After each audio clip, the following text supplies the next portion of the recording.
Bonjour.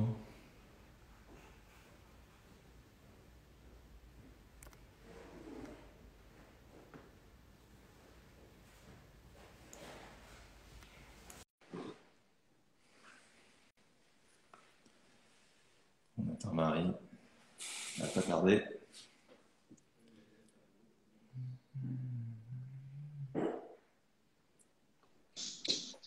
Ça y est. Bah, tout va bien. Bonjour. Ça marche du premier coup. Est-ce que tu me vois? Est-ce que tu m'entends? Bon, je te vois et je t'entends et les autres aussi. Donc tout va bien. Tout belle. Parfait. Bon. Ah, ça va? Eh bien, C'est écoute, pas, bien et toi? c'est pas un peu bizarre. Oui. On va, on va démarrer. Il y a déjà un peu de monde. Alors déjà, est-ce que tu peux présenter ta boîte et te présenter toi? Et puis après, on va partir sur l'intelligence artificielle puisque c'est le sujet. D'accord. Alors, donc, moi, c'est Marie Granier. Je suis la présidente de la société Lex Systems qu'on a cofondée avec mon associé Frédéric en 2016. La société Lex Systems développe des solutions uniques pour le traitement des données et le pilotage des systèmes et des applications par le sens, à contrario des mots-clés. D'accord. Euh, on est une société qui est une société qui est une société technologique et on s'appuie sur un réseau de partenaires pour toute la distribution qui est commerciale. Donc on a vraiment cet ADN technique. D'accord. Donc les solutions par le sens qu'on développe chez Lexystem permettent de transformer les données en valeur, permettent au système de comprendre les utilisateurs, donc les utilisateurs et donc les humains, et boostent la performance opérationnelle des organisations. En fait, depuis des années, l'informatique fonctionne plutôt par mots-clés. Le souci du mot-clé, c'est qu'elles sont computer-centriques et c'est complètement antinomique de l'intelligence artificielle. C'est dénué de signification. On est vraiment les mots-clés limitent vraiment nos échanges avec les systèmes numériques, comme on a déjà tous fait l'expérience sur Google, sur des moteurs de recherche internes ou sur d'autres systèmes. Le sens, et c'est vraiment ce sur quoi on travaille, le sens est human-centric par nature. Il lève les barrières entre les gens, le digital, donc les données, avec des bénéfices qui sont définitifs en termes de simplicité, de performance et de compréhension des données par l'être humain et de l'interrogation des données par l'être humain. Avec le sens, c'est notre monde digital qui s'adapte à nous, qui s'adapte aux utilisateurs et aux humains, et pas le contraire. Et est-ce qu'on peut donner est-ce qu'on peut donner un exemple de ce qu'est le sens? Moi, ce que j'ai compris de ton activité, pour la faire très courte, c'est, imaginons que je m'occupe de réparer des lave-vaisselle et j'ai une base de données avec tout ce que les gens m'ont dit. Par exemple, j'ai tel problème sur tel modèle et toi tu réponds, bah, d'habitude c'est la pièce machin truc. Ton Oui, système, si j'ai bien compris, je lui donne cette base de données et quand quelqu'un oui, m'envoie un mail en posant une question, lui il comprend la question et il fait la bonne réponse. Est-ce que c'est ça? c'est tout à fait ça. D'accord. Euh, donner un exemple sur quelque chose de très simple, sur des sur Wikipédia par exemple, On ou t'entend. n'importe quel système de recherche va donner le président de Google et pas le président des États-Unis parce qu'il fonctionne par mots-clés. Alors que sur nos systèmes qui fonctionnent par le sens, on comprend que le président du pays de Google, c'est le président des États-Unis qu'on recherche. Alors là, il se trouve que cet exemple, ces jours-ci, je ne sais pas s'il convient en fait. Parce qu'on ne En ce sait pas trop moment, qui est président des États-Unis actuellement. Là, je pense que même le système d'intelligence artificielle aurait beaucoup de mal à nous répondre à la question sur qui est le président des États-Unis. Moi, je ne sais pas si c'est Joe pour Biden une... ou le patron de Alors on Twitter. peut prendre le J'hésite. président du pays de la Tour Eiffel, Ouais, là, c'est mieux. par exemple. Là, a priori, on est sûr en ce moment. Ouais, là, c'est mieux. Ok. Et donc, du coup, moi, je trouve que ma question d'après, une fois qu'on avait dit ce qu'était exactement votre structure, c'est la question d'après, c'est à quoi ça sert l'intelligence artificielle, parce qu'on en parle tout le temps. Et en fait, on ne sait pas tellement ce que c'est, parce que ça fait 20 ans que bat les meilleurs joueurs humains aux échecs, aux dames et à tous les jeux qu'on peut imaginer. On a Google qui fait quelque chose qui ressemble à du sens finalement, parce que quand on lui pose une question, souvent il répond. Euh, Qu'est-ce que c'est que l'intelligence artificielle par rapport à l'informatique classique? Alors, on comprend bien que quand il s'agit, par exemple, c'est pas jouer sur un ordinateur, c'est pas non plus faire des factures quand on est en entreprise, mais à quoi ça sert finalement par rapport à l'informatique normale, entre guillemets? Alors, l'informatique qui est dite normale, c'est une informatique qui est déterministe. C'est-à-dire qu'il faut prévoir au préalable tous les cas qui peuvent se présenter. Ah oui, À alors la différence de… là, tu nous emmènes dans la science-fiction, c'est-à-dire, ça me fait penser à Destination Vide de Frank Herbert. Comment est-ce qu'on définit l'intelligence? C'est que quand on pose deux fois la même question, on n'a pas forcément deux fois la même réponse. Alors oui, mais le fait est que sur l'informatique classique, il faut prévoir tout ce qui peut arriver exactement de la façon dont ça va arriver. Avec Ouais, l'intelligence artificielle, on peut apprendre sur un type de problème. Et une fois que les modèles sont créés, donc que l'intelligence artificielle a fonctionné et a appris plus ou moins bien, mais on suppose qu'elle a bien appris, une fois qu'elle a appris, elle va pouvoir répondre à une question, même si on ne lui a pas dit au préalable que cette question exactement pouvait se présenter. ouais. Je donne un exemple. On a un des outils enfin un des produits qu'on est en train de mettre sur le marché, qui est un outil de résumé de texte. On entraîne l'intelligence artificielle avec énormément de documents et Oui, on va réussir à obtenir un résumé de ce texte qui soit cohérent. d'accord. C'est-à-dire, il sait faire ce que on ne sait pas faire avec de l'informatique normale. Il te fait un résumé et un résumé qui a du sens. C'est-à-dire, Oui, même si on disait trois choses différentes, un peu un discours d'homme politique, trois trucs incohérents en trois lignes, lui, il sait faire un résumé qui reste cohérent. c'est ça. D'accord. Après, il ne faut pas qu'il y ait non plus d'incohérence complète. Mais on part d'un texte qu'on ne connaît pas et on arrive à faire un résumé qui a du sens, qui est cohérent et qui est cohérent avec le document de départ. Alors qu'avec de l'informatique normale, il y aurait le texte tel qu'il était. Donc, ça permet d'augmenter, d'améliorer les usages. Et vraiment, c'est de l'apprentissage sur un type de problème et de ressortir sans avoir l'entrée exacte au départ, de façon déterminée, de ressortir un résultat cohérent parce qu'on a appris, à partir d'énormément de données, on a appris à résoudre le problème. Et alors, du coup, cette technologie qui est donc originale, bon, elle n'est pas nouvelle parce que ça fait longtemps qu'on fait ça. Euh, Qu'est-ce que ça coûte en fait? Pourquoi on en parle tellement depuis 4 5 ans? Et quelles sont les conséquences d'utiliser ce type de technologie plutôt que de l'informatique classique? Alors, à mon avis, beaucoup depuis des années parce que l'intelligence artificielle et le type d'algorithmes qu'on utilise sont des choses qui sont travaillées dans la recherche depuis longtemps.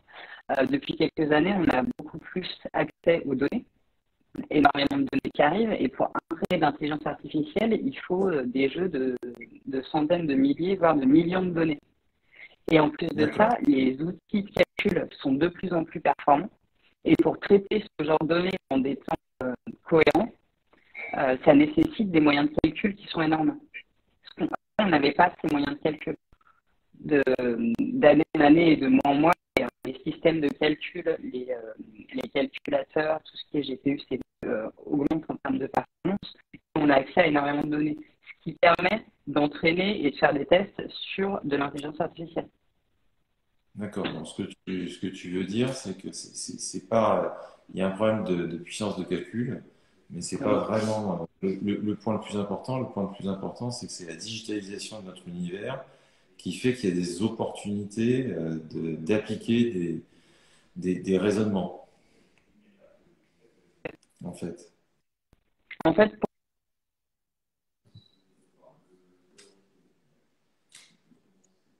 réaliser, il faut énormément de données pour faire les entraînements, une grosse puissance de calcul pour pouvoir traiter ces données, et bien sûr les techniques qui évoluent bien sûr, enfin qui évoluent positivement sur les nouveaux algorithmes d'intelligence artificielle. Mais avec les algorithmes, sans les données pour faire de l'entraînement et sans les moyens de calcul pour entraîner, on ne peut pas faire grand-chose. D'accord.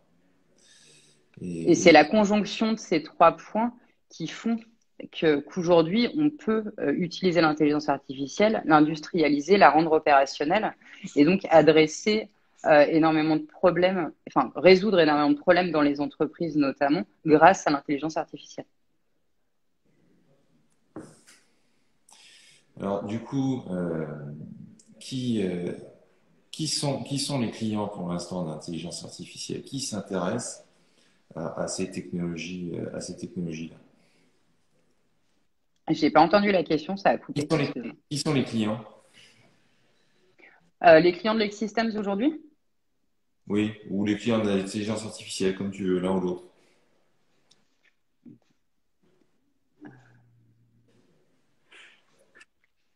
J'ai absolument pas entendu la. Alors, je recommence. Euh, qui sont les clients? Qui s'intéressent à l'intelligence artificielle? Parce que moi, par exemple, dans notre groupe à nous, pour faire des factures, on n'a pas besoin de ça. Pour faire des live vidéo, on n'a pas besoin de ça. Donc, qui est le plus intéressé par cette nouvelle technologie? Alors, nous, aujourd'hui, je pense que tous les grands groupes de toutes les verticales industrielles utilisent de l'intelligence artificielle D'accord. ou ont envie d'utiliser de l'intelligence artificielle. Nous, on travaille avec des groupes comme Total, on travaille avec des groupes comme Enedis, où en fait, on est sur des gros groupes donc, qui capitalisent énormément de données. Et l'objectif, c'est vraiment de pouvoir les rentabiliser, de pouvoir les utiliser.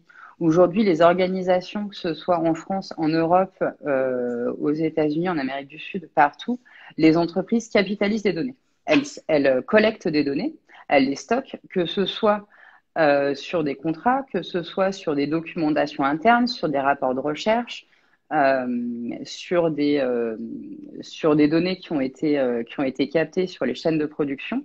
Sauf que la masse de données est tellement importante que elles sont pas accessibles. Soit elles sont pas accessibles parce que les collaborateurs ou les utilisateurs peuvent pas y accéder ou savent pas où elles sont ni comment y accéder, soit parce qu'elles sont stockées sans moyen d'accès. Et donc aujourd'hui, toute organisation qui a énormément de données a envie de les utiliser parce que c'est des trésors de données. Ça, enfin, il y a énormément d'informations qui peuvent faire gagner du temps, qui peuvent faire gagner de l'argent, qui peuvent rendre les entreprises plus productives. Et l'objectif, c'est vraiment de pouvoir les exploiter. D'accord.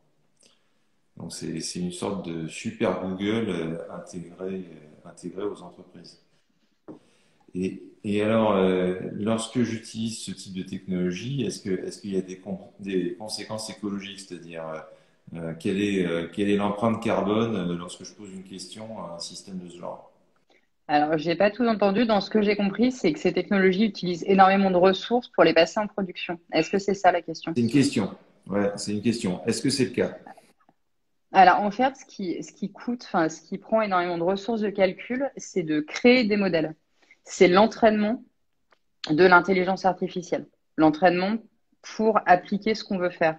Une fois que l'entraînement est passé et qu'on a un modèle d'intelligence artificielle qu'on va utiliser qu'on va utiliser en production, qu'on va utiliser pour faire quelque chose de précis, les moyens de calcul nécessaires sont nettement moindres. Vraiment, la nécessité de gros besoins de calcul est pour l'entraînement, donc pour la phase d'initialisation d'un système. D'accord. Donc, c'est comme les humains. C'est-à-dire, c'est dur de les former, mais une fois formés, l'acte individuel, il est pas si coûteux que ça, quoi. Tout à fait. Ok. Je pense que ça, c'est important à dire parce que ça fait partie des questions que les gens se posent naturellement. On part du principe que soit est-ce que c'est une nouvelle technologie, c'est encore pire que les précédentes en termes d'empreinte. Et a priori, c'est pas forcément le cas. Comment est-ce que tu développes l'entreprise? Parce que je suppose que ça nécessite pas mal de recherche, ces nouvelles technologies. Comment est-ce que vous faites? Alors, en fait, ce qu'on fait, c'est on développe des technologies qui sont modulaires et qui fonctionnent ensemble. Et à partir de là, on fait des produits et des solutions pour nos clients. On développe les technologies en interne, on s'appuie sur un réseau de partenaires distributeurs euh, pour aller adresser nos clients. outre les produits qu'on a déjà montés, c'est les distributeurs et les partenaires qui nous remontent les besoins clients, les besoins du marché. Et ensuite, on va créer des produits par vertical, par use case, qui collent exactement aux besoins de nos clients. Aujourd'hui, en termes de produits, par exemple, on a un produit qui s'adresse aux opérateurs, qui est Sensible TV. Je suppose que c'est assez compliqué. J'ai entendu que tu nous expliquais que tu avais des distributeurs. Oui. Comment est-ce que tu fais, puisque tu viens de créer ta société, pour rentrer dans des grands comptes comme ça? Il y a des systèmes de sens chez Microsoft, chez Google. Alors, comment tu fais? Alors, il y a deux choses. C'est que techniquement, des benchmarks ont été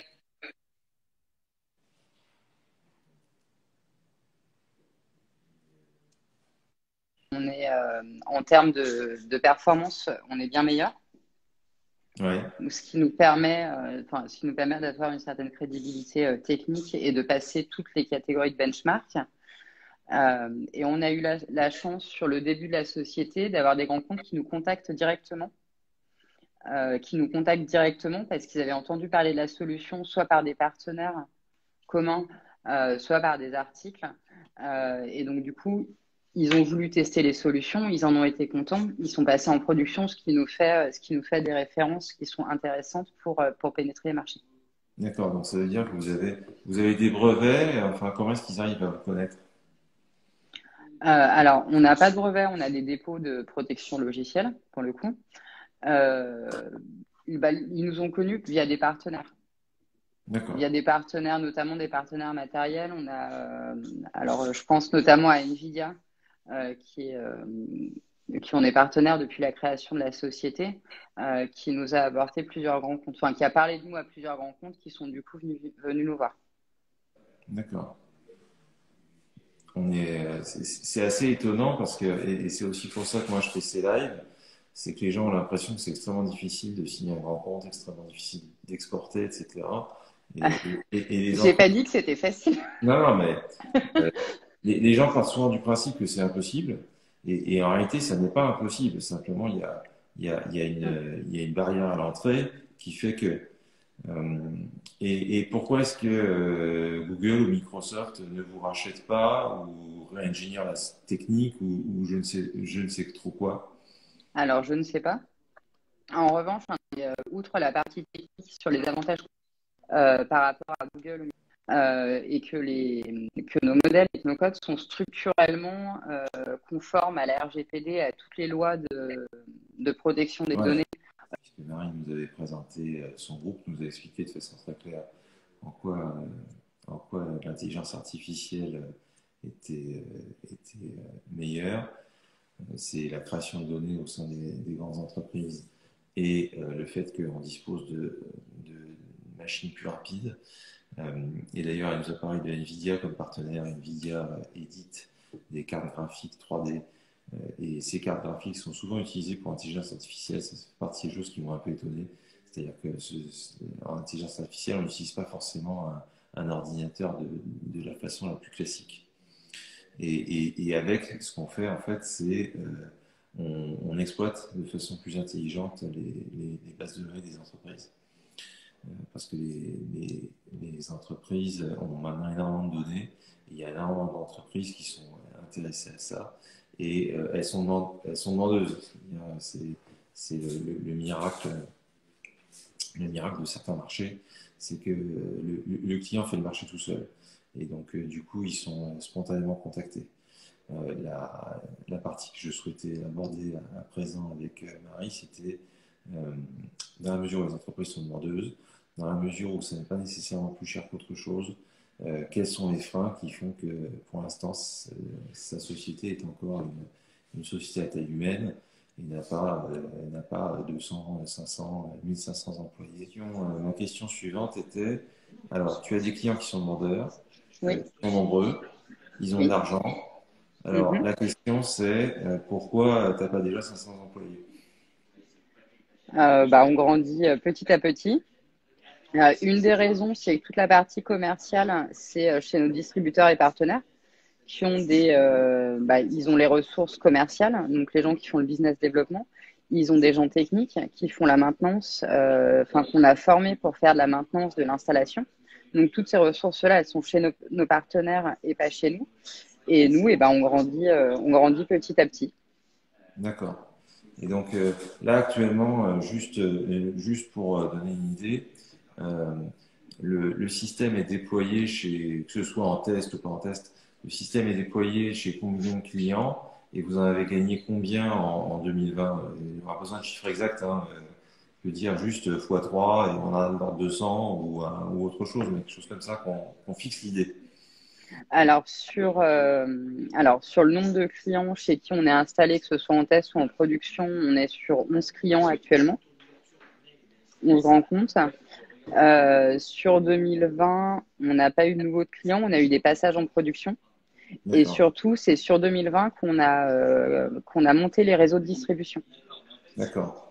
Ouais, On a travaillé sur toute la première partie de 2020 sur la création des contrats parce que nos réseaux de distribution sont à l'international. Donc, on avait besoin de contrats qui soient extrêmement carrés et réutilisables, que ce soit toujours les mêmes. ouais. Euh, donc, on a signé,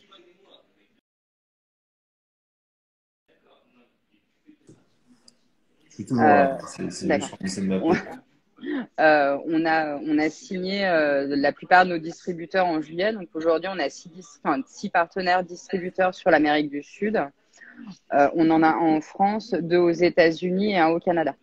Donc ça nous D'accord, a occupé pas mal l'année dernière, d'accord. Et donc, avec la formation de tous les partenaires. d'accord, Donc on a formé aujourd'hui presque 40 personnes chez nos partenaires. d'accord. Ouais. Et donc, du coup, votre objectif, c'est, là, vous avez 11 clients qui sont presque tous déployés. Votre objectif sur Mhm. 2021, c'est d'aller où? Sur 2021, aujourd'hui, dans le pipe, on a 40 clients déjà. Enfin, D'accord.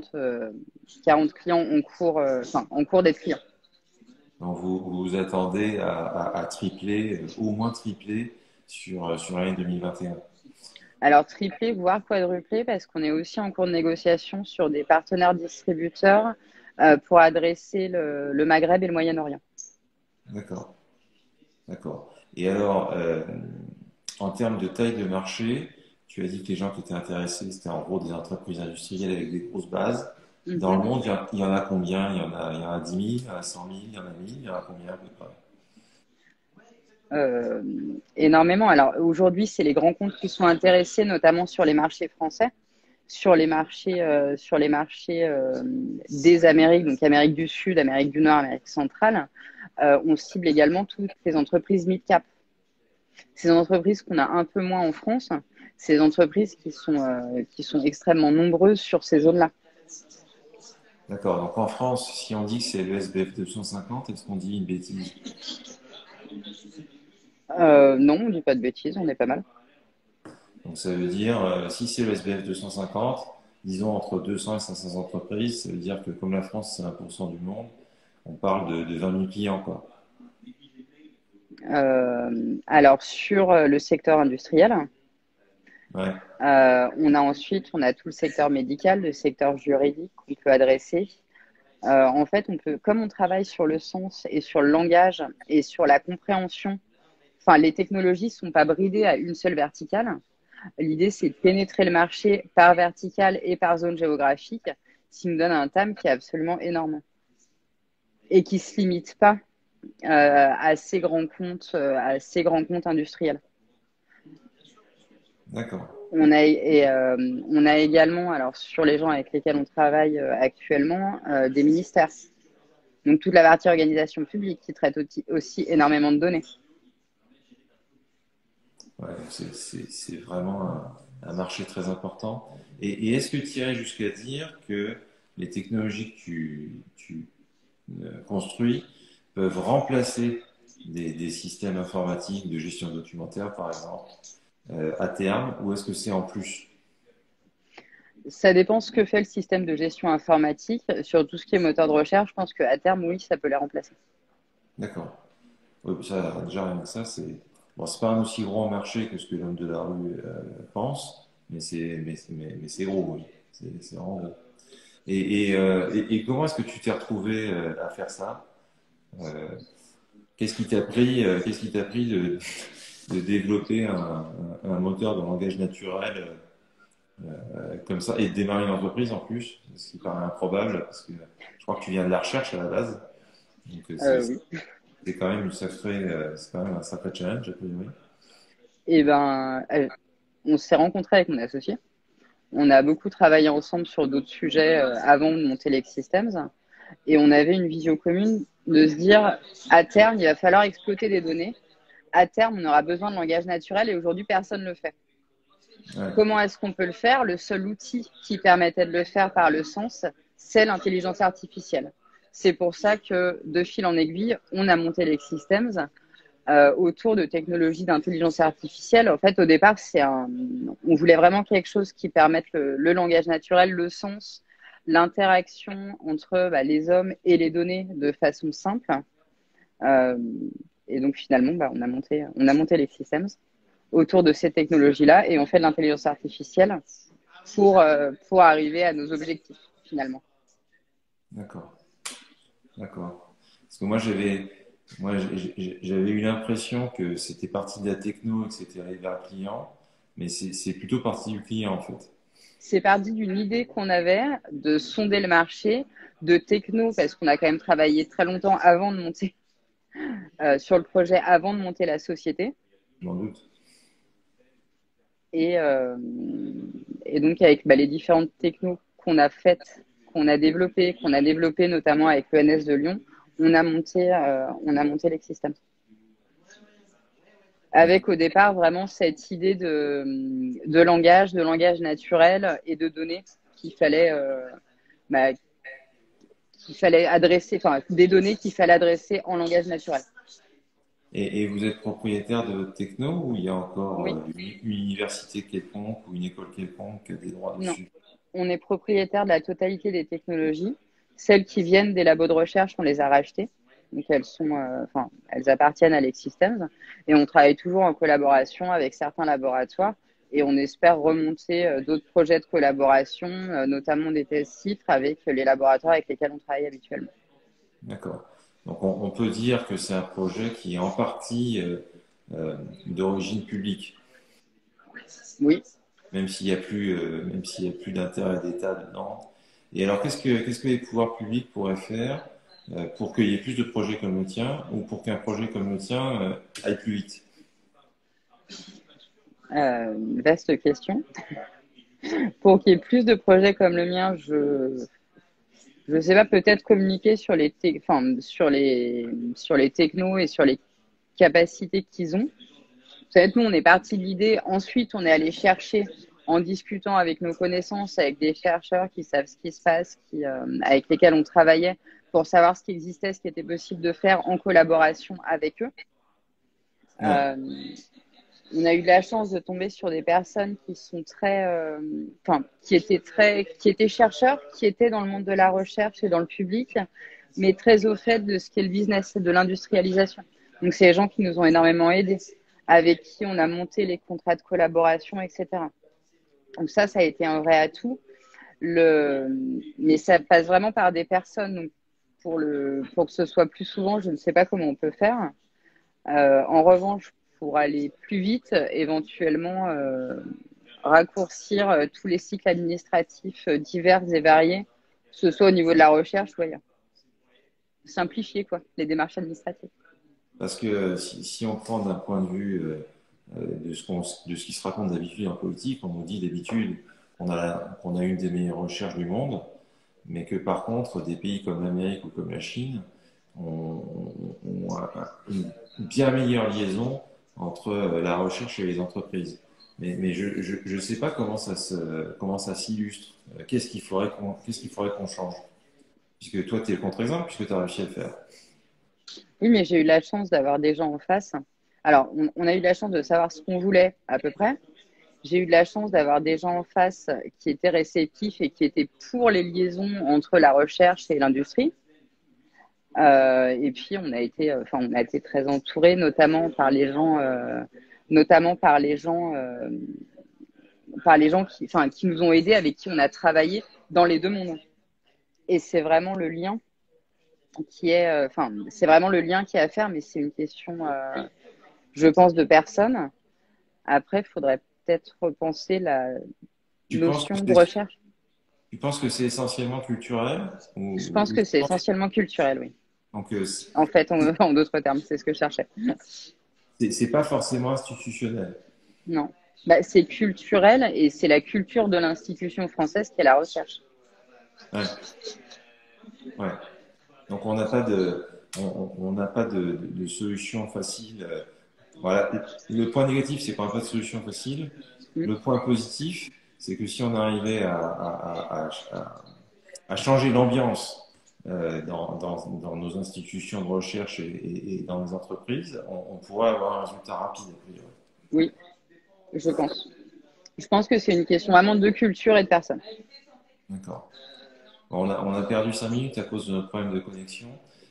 On va terminer avec 5 minutes geek.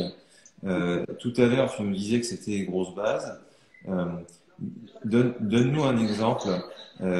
C'est quoi une grosse base et quel type de puissance informatique il faut déployer à l'intérieur d'une entreprise pour faire du langage naturel?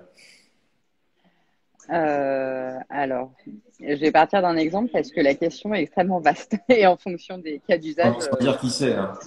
Non, non. Euh, pour, euh, pour ce qu'on utilise actuellement en termes de recherche pour faire de la génération de texte, on part d'un corpus documentaire de presque 2 millions de documents. D'accord. Presque 2 millions de documents, en l'occurrence d'articles de presse, qui font je sais pas, l'équivalent d'une page à 3 pages d'écriture, enfin d'écriture numérique. Donc ça, c'est le corpus de données de départ. Ensuite, la puissance de calcul, on utilise des GPU pour aller plus vite. La puissance de calcul dont on a besoin un minimum dépend du temps d'entraînement qu'on veut. C'est-à-dire D'accord. que d'un serveur à l'autre, en fonction de ses capacités de calcul, on peut passer de 40 heures à 360 heures pour l'entraînement d'un modèle. D'accord. C'est Donc, vraiment la métrique, en fait. Alors, est-ce qu'on peut le faire, évidemment, mais il y a toutes les dépendances logicielles et serveurs. Et ensuite, le temps imparti pour le faire. d'accord. Donc en fait, c'est un peu comme un être humain, parce que si on dit 400 heures d'entraînement, 400 heures, c'est une année de cours de fac, quoi, en gros. Oui, Donc c'est un peu comme un être humain. Et entre 40 heures d'entraînement et 400 heures d'entraînement, l'écart, c'est quoi? la puissance de calcul D'accord. Mais et les composants du serveur. ça veut pas dire que l'ordinateur va être plus ou moins intelligent et va faire plus ou moins d'erreurs. Non. Non. Ah non, non, c'est vraiment la vitesse en fait d'apprentissage en fonction de ce qu'il y a sur un serveur. C'est comme si on mettait des cerveaux d'êtres humains en parallèle. D'accord. Donc si on a un cerveau, deux cerveaux, 10 cerveaux, bah, on va, euh, on a Et, ce facteur multiplicatif en termes et donc, de temps d'apprentissage. et donc, du coup, on comprend que s'il faut 40 jours, eh ben, il faut attendre 40 jours qu'il ait processé les données.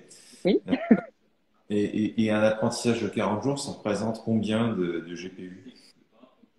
Vous en utilisez combien typiquement? Ça dépend. Nous, sur les différents serveurs, on en a une vingtaine. D'accord. Donc À peu près. c'est pas non plus quelque chose de gigantesque. C'est pas, t'as pas 15 000 processeurs qui sont en train de bosser. Et donc Alors, un bah, GPU, juste histoire de fixer les idées, c'est typiquement. Oui, vas-y. j'allais dire, en fait, ça dépend de combien de modèles on traîne en même temps. C'est toute la question. C'est que pour chaque produit, on itère et avant d'avoir un produit à un modèle qu'on considère comme viable, comme testé, comme robuste, on peut en entraîner 40 avant, ou 60, D'accord. ou 20 si ça se passe bien, ou 10, hein. Mais on peut aller jusqu'à entraîner des dizaines de modèles pour le même produit, jusqu'à ce qu'on arrive aux performances qu'on considère comme minimales pour un produit. En Et général, alors, on sort. toujours dans le cadre de la Minute Geek, l'une des difficultés de ces trucs d'intelligence artificielle et d'ailleurs l'une des solutions amusantes qu'avait développé Alphabet, c'est comment est-ce que vous faites pour savoir qu'un système est robuste? On a des systèmes de tests automatiques. D'accord. Ça veut dire que vous lui passez 3000 questions auxquelles vous connaissez déjà les 3000 réponses et vous vérifiez que ce qui répond, c'est à la fois globalement juste et qu'il n'y a pas une réponse complètement débile. C'est ça. Et D'accord. là, on a notre performance. Et on D'accord. met, alors 3000, parfois on entraîne même sur des slots de 5000 ou 10 000 questions pour valider pour nous la fiabilité du modèle.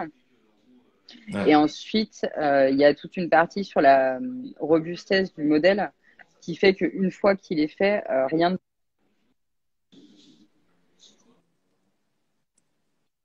Ouais. Et alors, mais moi j'ai une question, puis on va en finir avec la Minute Geek sur cette question-là. L'un des problèmes qu'on a, puisque moi je bosse dans la santé, et on a le système qu'on appelle des systèmes d'experts, c'est-à-dire, par exemple, on a des résultats d'examen, on le propose à 10 experts de cet examen, et on regarde ce qu'ils disent. Et le problème, c'est Mhm. qu'on a 8 qui disent que le patient a telle maladie, et 2 qui disent que le patient a telle autre maladie. Lorsque vous avez quelques milliers de réponses à quelques milliers de questions, vous arrivez à savoir quelle est la bonne réponse parce que c'est une chose que si c'est l'intelligence artificielle a la bonne réponse, mais est-ce que vous l'avez? Est-ce que Alors, ça, c'est pas un problème? chez nos clients, on leur met à disposition des systèmes de notation parce que quand on est sur de la haute tension ou sur des normes de sécurité dans le domaine de l'énergie, effectivement, on n'est pas expert, nous, dans chaque domaine. Ouais, Donc, on serait bien en peine de dire factuellement si la réponse est juste ou pas. On sait dire si elle est aberrante ou pas aberrante.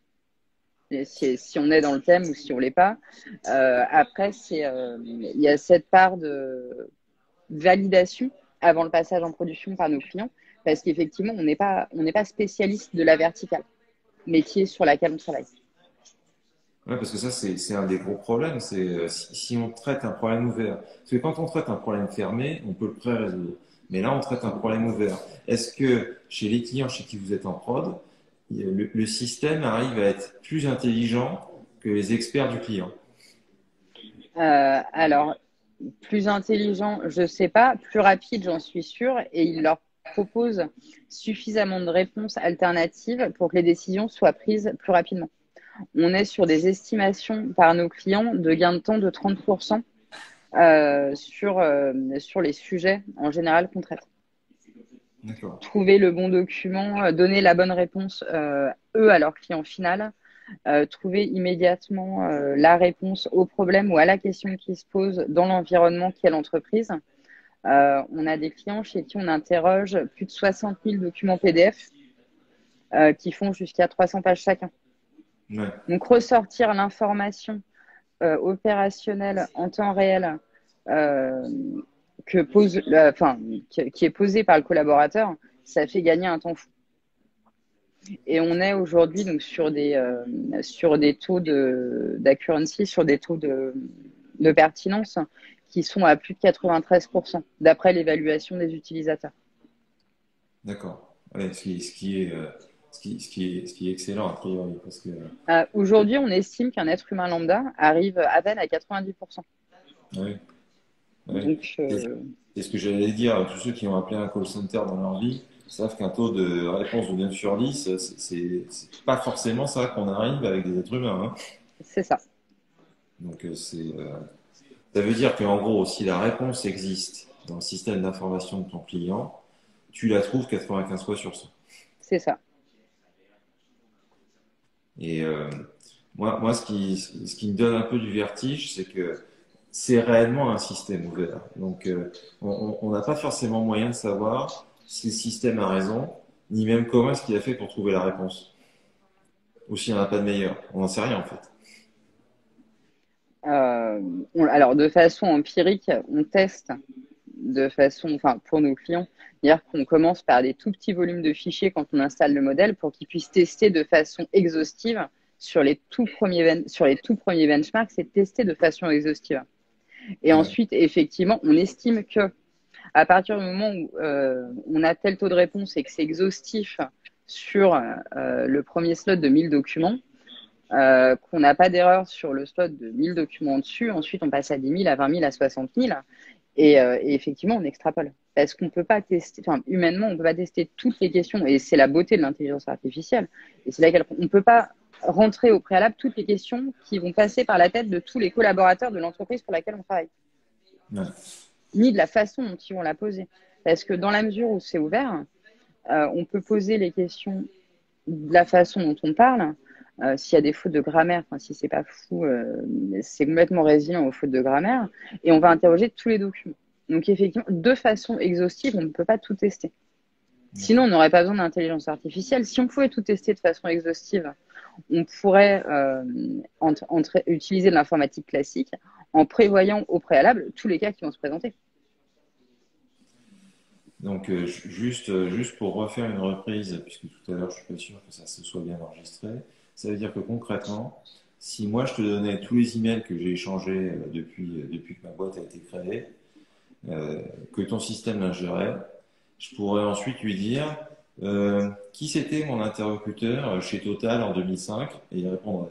Bah, il te répondrait en te sortant le ou les interlocuteurs que tu as eu chez Total en 2005. Donc c'est vraiment quelque chose de réellement intéressant parce que ça va au-delà du moteur de recherche. Parce que le moteur de recherche, il faut lui poser la bonne question avec son langage à lui.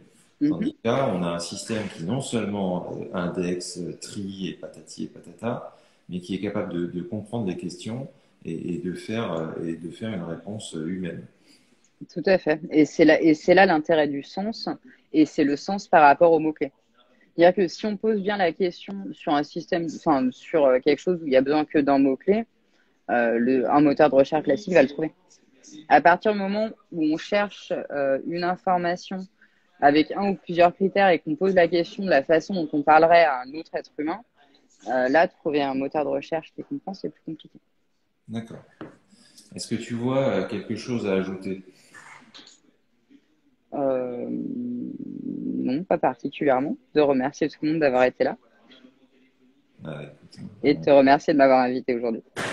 on va continuer comme ça, on prendra des nouvelles. Je pense que ce qui serait bien pour la prochaine fois, c'est Oui, que on donne aux gens on propose aux gens de poser des questions.